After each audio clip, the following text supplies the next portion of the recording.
I done hit start. Boom, I done hit start. We are on. We are popping. We are respecting. We respecting it today. Look, don't be coming up. You gotta, when you talk about me, you gotta say it with respect. You just can't say my name any kind of way. You gotta respect. I can't even say it wrong. I can't even make my mouth say it wrong. Okay. Is that not crazy? I'm trying to say it wrong. I've been trying to say it. Respect. Respect. I can't do it, Jesus. You have to emphasize the CK. The CK. I don't want to. It hurt my SAT scores. You know what I'm saying? I feel, man, anytime I talk like that, I feel like my SAT scores just going down. It's like, oh, I was smart, but all that schooling just done left me, God. All that schooling, all that Clemson University just because gone. you didn't respect. You didn't respect. I didn't respect. I did not. I gotta work on that. Let's talk. Good people, this is my girl, Rashima Mountain. And we're here to talk about a couple of things. You know, we're here to talk about money. We're here to talk Black life because that's what we do. Now, with that being said, Rashima is the world's greatest financial advisor. That's what she does. So we're going to talk a little bit, and we're going to just tie in a little bit between Hollywood and what's really going on in Black America. Now, let's talk about Beyonce a little bit. Can we talk about Beyonce? Let's talk about Beyonce. Let's talk about Lemonade. See, I thought Lemonade was country time. Thought it was country time. Like somebody said Lemonade, and I was like, shoot, I need some country time. Can I sit on somebody's porch? I'm just saying. That's what I was like. But then, you know, it went from, and I still hadn't heard the song. Have you heard the song? No, I didn't get a chance to see it on Tidal. I caught it after the fact. I was like, I missed it. You missed it. I missed it. I didn't respect it. I didn't respect it. I got a lot of stuff going on, so I didn't get a chance. Right. But the cool thing about social media is if you hang around long enough, you can get the gist. Yes, you get caught up. The gist. I didn't even see it, but I already knew. If you look at enough memes, you can kind of figure out what's going on. So long story short, she comes up with a song, and from this song, now keep in mind, every song in the history of life has kind of been fictitious in some kind of way. Right. But for some strange reason, they thought that this young lady was talking about her husband, another multimillionaire, in his cheating ways. Now, I read this book one time, and it's called Controversy Creates Cash by Eric Bischoff, and I knew that's what that was. But people, you know, went to jumping on some chick named Rachel Roy, but they initially jumped on Rachel Ray. She trying to do is cook. Trying to cook. She like some people from the Beehives was like, Rachel Ray, I do something right with you, and then all them cooking utensils. You kind of remind me of Paula Deen, stuff like that. And you know, they were just tagging her, and then she was like, no, it's Rachel Roy, not Ray. It's another Rachel. You put respect on it. You gotta put some respect on it. So with that being said, so people shall know. Okay. And so with that, I was like, you know, a couple of things. One thing that there goes Tony. One thing that kind of look at it. One thing that kind of stuck out was anytime you trying to sell something, the number one thing that you do is get yourself some attention. Yes. That's the first thing you do, because you can't make money without attention. Now, business people who are watching this, you can't make money without having some kind of attention. Okay? Mm-hmm. Okay, so you just can't do it. Tony stuff janky. Anyway, God bless her. But she loves it, so we'll just go ahead and do that. She's sending the equivalent of hearts on here. But anyway, I can hear you. Need attention. You need attention, and I thought it was brilliant from a strategy, from a marketing standpoint. Because at the end of the day, everybody, you know, likes drama. She knows who her core audience is, and her audience is black women. And, women, yes. And what do Black women watch? What type of shows do Black women watch? Reality TV. Reality TV. Shows like The Real Housewives of Atlanta, Love and Hip Hop. Hippity Hop. The Haves and the Have-Nots. The Scandals. How to Get Away with Murder. All of these reality shows, and you didn't think in your mind that she wasn't going to go for that angle to get yourself some attention. She's married to probably one of the most iconic rappers of all time, and you putting it all together like it's a family member. So that's why she was, Solange was fighting with Jay-Z in the elevator because of this song right here. Let me listen to it. Yes.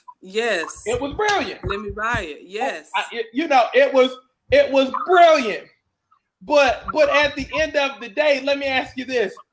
In your life, in your business experience, how important is it to grab attention, to get attention? It affects my bottom line. Right. If you don't have attention, you don't have clients. Therefore, you don't have any value you're adding to people, and they can't bring any value back to you with the equivalent of cash. Right. So that was a very smart, strategic, creative, brilliant strategy because she touched the heart of Black women. Our relationships. We're driven by relationships. And according to studies, most Black women either are single or, again, the shows that everybody watch is dramatic. So people, I think subconsciously, people want to hop on somebody's side. Yes. To kind of make somebody that has to be a hero and there has to be a villain. Has to be a villain. Absolutely. Has to be a villain. And for a lot of women, they want Jay-Z, man, to be the villain. So from a marketing and from a strategic standpoint, that was awesome. Now, with that being said, and understand the business. Now, let's talk about the influence of that on Black America. Money. Let's talk money. Yes. So let's talk about it. Yes. You have the lemonade, but guess what though? You have a tour. Yes. You have a tour. Okay. The tickets are ridiculous, correct? Ticket price? Yes. Okay. Yes. They range from some people's mortgages. Okay. So let me ask you this. And I'm not one to shoot down fun, but okay, let's say a ticket is $200. Say a ticket is $200. What can you do, financial advisor, with $200 to improve your life, to improve your lot in life, to get better, to improve your business, and to improve self? What if you were starting something? What would you do with that $200 to improve your life, to make your life better? You need to invest in you first and foremost.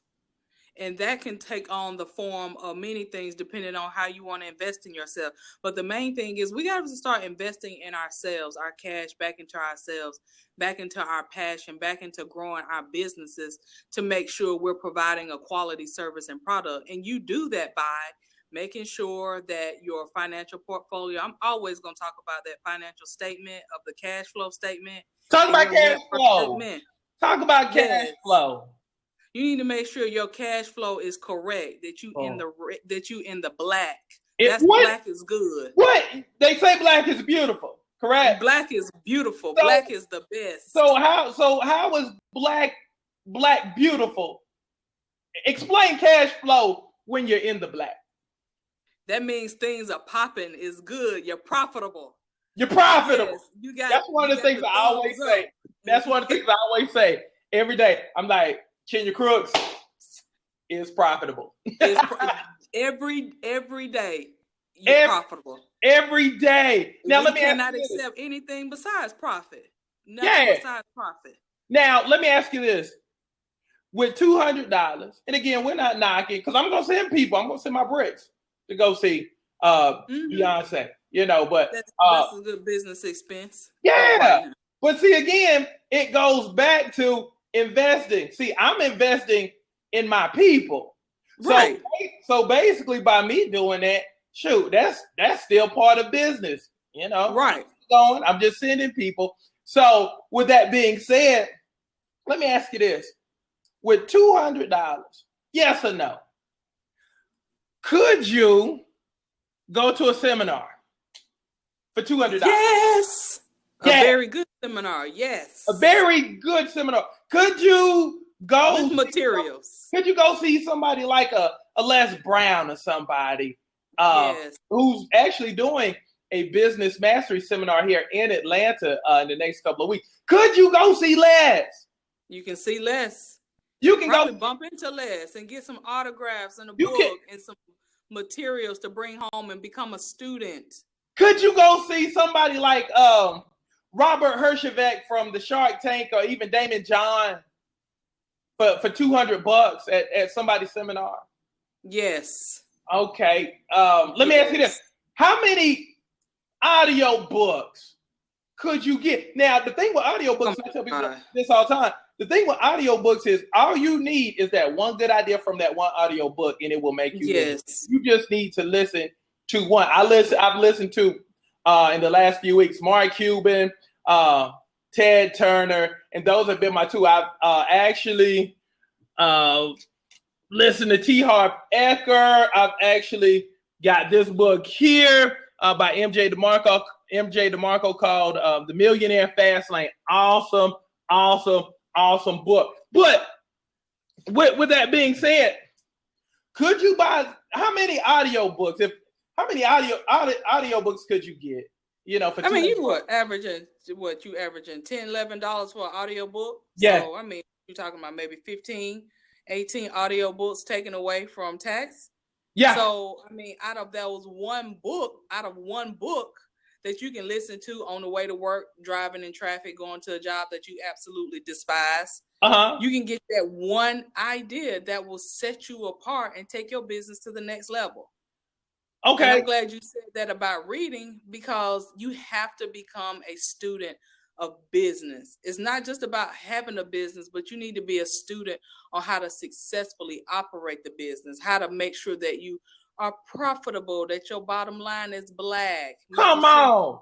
Your income, your revenue might keep your expenses low. Yes. You can get some ideas from somebody how to eliminate or keep your expenses low, which is going to put more money in your pocket. Yes. More cash. Let me give you something good. One of the things I've been really working on with these businesses that I have, I've been really, really, really working on mastery. That's like my word. I want to master this game. You know, I want to go ahead and I want to have this thing down so cold, because I do so many. I have, a few businesses that I do. And but the cool thing is, even with all the businesses that I have, and I've learned this, is that you tie it from your superpower. See, my superpower is weight loss, and my core audience is women. So with that being said, everything that I do is tied into the thing that I'm great at, which is weight loss, which is understanding my demo, which is women. So everything is a derivative of that. You see what I'm saying? Right. So my thing is mastery. How important is mastery? How important is it that you kind of immerse yourself? That, I listen to Tony Robbins a lot, and he always talk about, immersing yourself in your work, in your craft. How important is that? How important is getting better? Well, I'd say if you want somebody to take you serious, you need to take yourself serious first. Yes. And you know that you're going to take yourself serious when you're willing to invest time. If you invest in time and you invest in money, those two things into yourself, then you're ready. You're taking yourself serious. Yes. I've decided to go back and reread some books on financial planning from some masters, Ron Blue, some phenomenal people that have already crossed over into making sure not only are they in the millionaire status, but escorting other people. So if I want to be, like you said, a master, I need to be reading and studying and copying, but making it my own, what people who have already gone before me to make sure that I can set myself up to be a master. Because nobody pays the second place winner. Right. Nobody gives the second place winner a contract. They don't. We don't even know who to run up in the Super Bowl. When you in the Olympics, they don't give contracts and endorsements. I don't remember the bronze medal or the bronze winner. Yeah, I don't remember the bronze medal. Now let me ask you this. With I've noticed the top few trending things was for the week was Beyonce, and then the Birdman, Breakfast Club, Respeck. I still can't do it out and try. Now Respeck. Let me Respeck. I'm just gonna do it like that. Let me ask you this. Do you think our culture is distracted by things of that nature?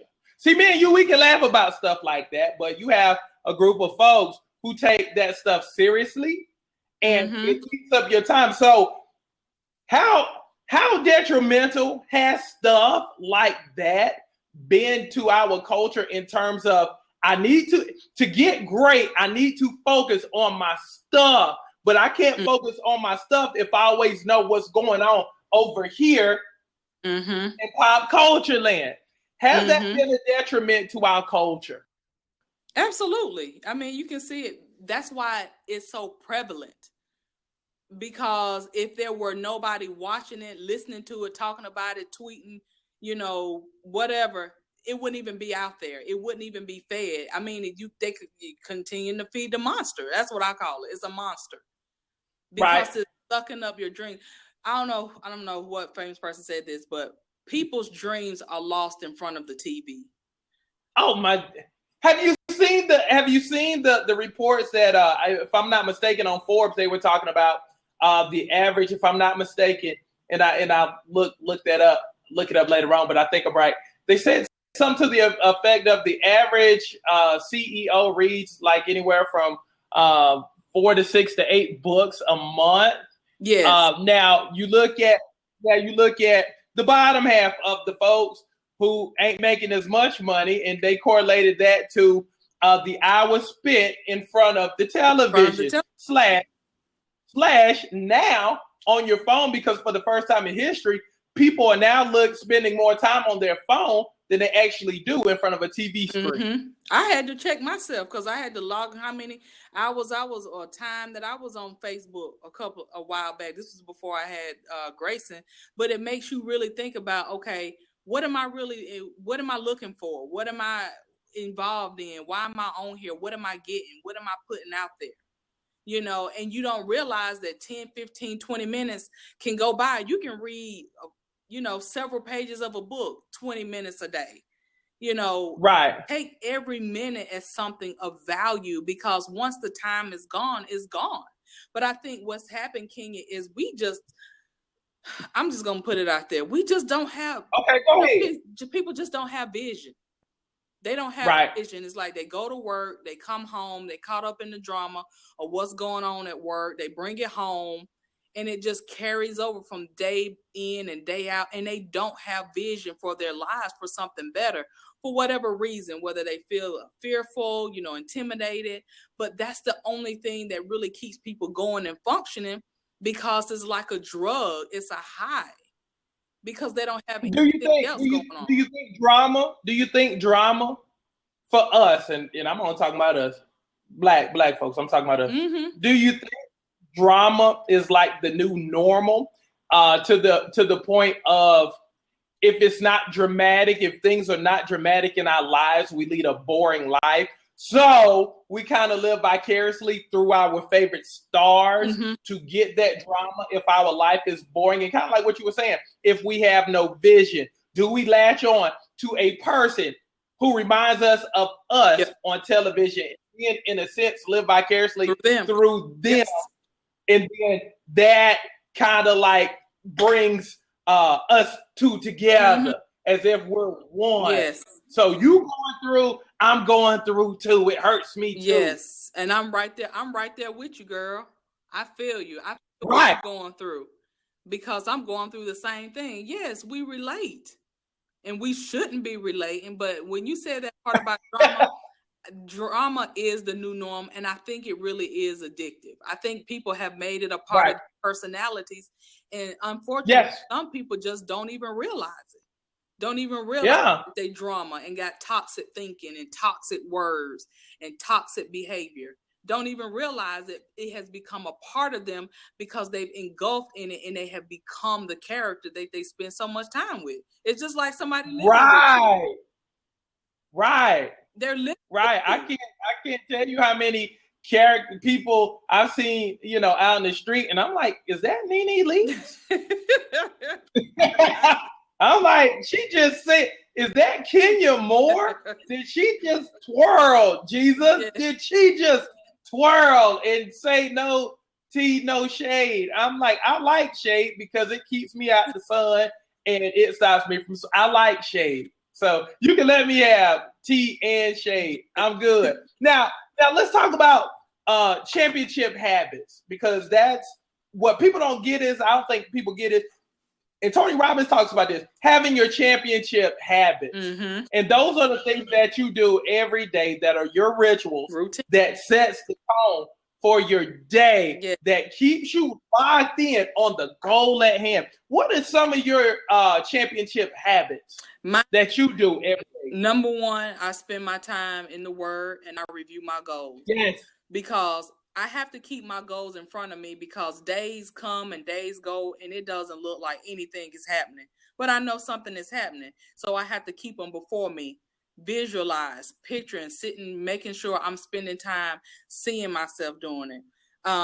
Working out. You have to keep your body in shape. Your bricks know that. I don't even have to go. You already done talking very well. That, you know what? It is so important. I start my day off with a run. As soon as I get up, I run or I go to the gym.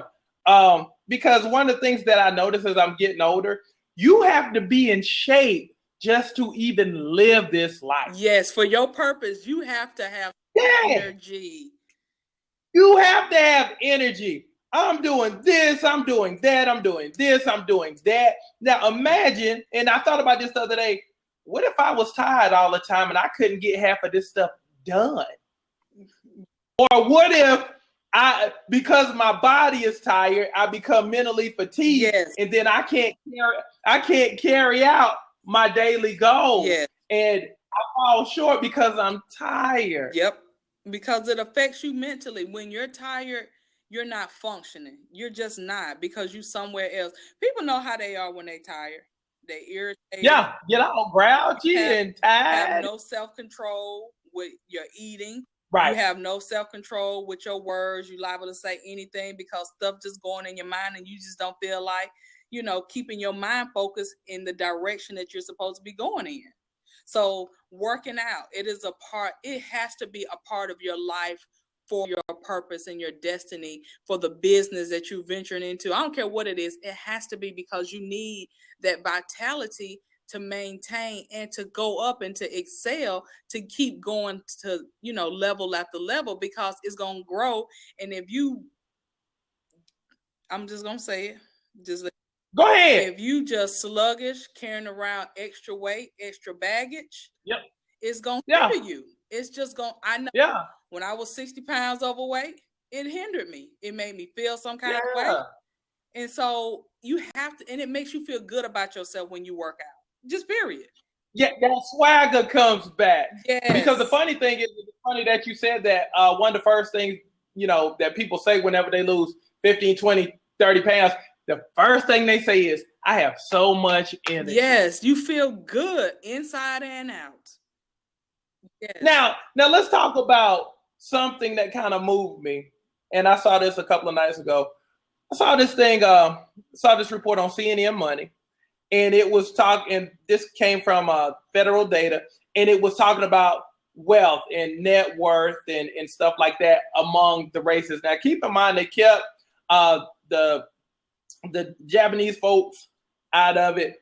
So they just pretty much talked about the white folks, the Hispanic folks, and the black folks. And they was talking about the median wealth and the gap between everybody. Now, for the households, for the white folks, their average household in terms of median wealth was $141,900. It's pretty good. That's real. Okay. That's real good. But this is where the gap occurs. Okay. Now, following the white folks was the Hispanic people at $13,700. That's a huge deal. Mm-hmm. Huge deal. Okay. Now, in last place. Now, and I'm gonna keep it real because I always tie everything into TV because it makes no sense for us to know what's going on in any leak's life, but not know what our children's report cards look like. And your bank account. Why is my kid outside? Do I know where my kid is? I'm watching Scandal. Right. Black folks, us, the average is $11,000. Oh, that has jumped. What is it for? Did you see it for Black women, period? Oh, I got some good. Now, see, Black women got some good news because let me give you something. And this came from the Huffington Report. Now, biggest demo in terms of Black ownership and money, Black women. So it's good news for Black women. But see, it says businesses are up 322% in the last 20 years. And it grew 74% from 1997 to 2015. Okay, now that's good news. But let's go back to that original piece. That 11,000. Okay, what you got? Hey, she done left me, y'all. Where she at? Did she leave me? Where she gone? Did she leave me? She gone. She'll pop back up. But so I'll keep going. But this is what jumped out to me. Okay, now we're at 11,000. And that just made me scratch my head because the gap is so huge. Hold on. So the gap is so huge. So I'm one of those people to where I'm like, okay, why are we so far behind? What are we missing? Is it education? Is it lack of businesses? Because let me give you something good. Owning a business is probably the best thing you can do for a couple of reasons. People who own people who own businesses make 8 to 12 times as much as a person who has a job. So that's beautiful. Now, the second cool thing about having your own deal is that unless you got some stuff going on, you can't fire yourself. You can't get fired from your own business that you own. Meanwhile, if somebody was downsizing, a lot of times the last person to enter the job force will be the first one to get kicked and booted to the curb. Okay, so one of the things that I have noticed is that the people who own their stuff, ownership. Think about this. When you own your stuff, you can pass your stuff down to another generation, to your kids. How many third generation people have you seen to just blow stuff up? That's what it's all about. And in my opinion, in my humble opinion, that's how we close the gap on people, because it's kind of like this. When I looked at those numbers, it kind of made sense to me. I was like, okay, so it makes perfect sense. Okay, that's why people don't promise us stuff anymore. You remember there was a time when when somebody was running for office and this, that, and the other, they would come to the Black community and come talk to us and try to woo us and make promises, and they don't do that anymore. And everything goes back to money. I don't care what nobody tells you. Everything goes back to money. I guarantee you, if we were the culture that had the $141,900, people would be just jumping out the bushes to come talk to us. How do you feel about this? What do you think about this? But no, instead, because we're at the $11,000 mark, they shoot us in the streets. Nobody goes to jail. Again, I mean, how many Japanese people do you see on TV getting beat up every night or getting shot in the middle of the street? You don't see it. You don't see that. You don't see that. So that's how we close the gap. And I preach this all the time. You have to own. You have to own your own stuff, and that's how you improve your quality of life. But again, the good news is, if you are a Black woman, you doing it. I mean, again, the fastest growing demo for businesses in general, Black women, 322% has grown 322% in the last 20 years. That's dope. That's dope. Even 74% from 1997 to 2015. That's awesome.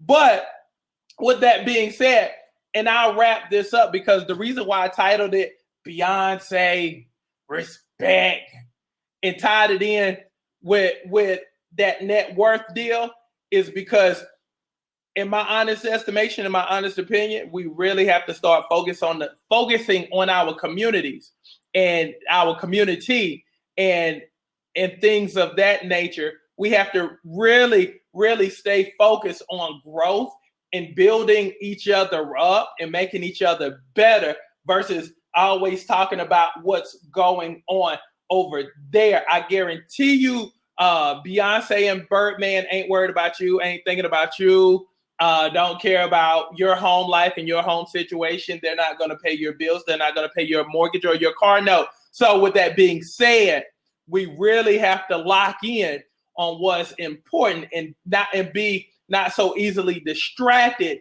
by the media and by entertainment. Again, as my daddy would say, they already made their money.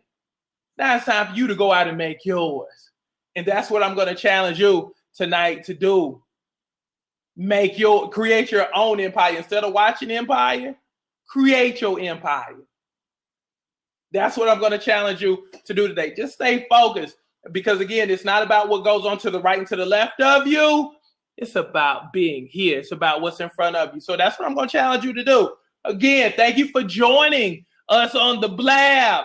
And we're going to do business conversations. Again, I love talking business because I'm one of the very few people who will talk money. A lot of people don't talk about money. Money, they don't talk about money. Even in our community. We don't talk about money because it makes people feel bad. Or I don't want to show what a God. I don't want to make nobody feel bad. I don't want nobody to hate me. Again, and I say this all the time, people need to see you do well, especially them young kids. So if you doing awesome, they need to see you do awesome. That doesn't mean go out and buy a $20,000 watch or a $100,000 ride, but show them by your actions what you're doing. That's the important piece because, again, your success isn't so much about you, but it's about building up your community. It's about building up your squad. If you're the only person being successful, you're wrong. Bring up your folks. Bring up your community. Let's all do it together because, again, it's a us thing. It's not a me thing. It's not a you thing. It's a us thing, and we have to really, really work on promoting each other. And bringing each other up. People don't talk about it, but I talk about it because I feel like it's my responsibility too. And thank you for hanging out with me. Again, we'll be back next week to do this thing and tie this thing, make this thing real tight because I love talking money. I love talking business. I love talking about Black culture. And because, again, nobody else is doing it because everybody else want to just make everything the same, and it's really not.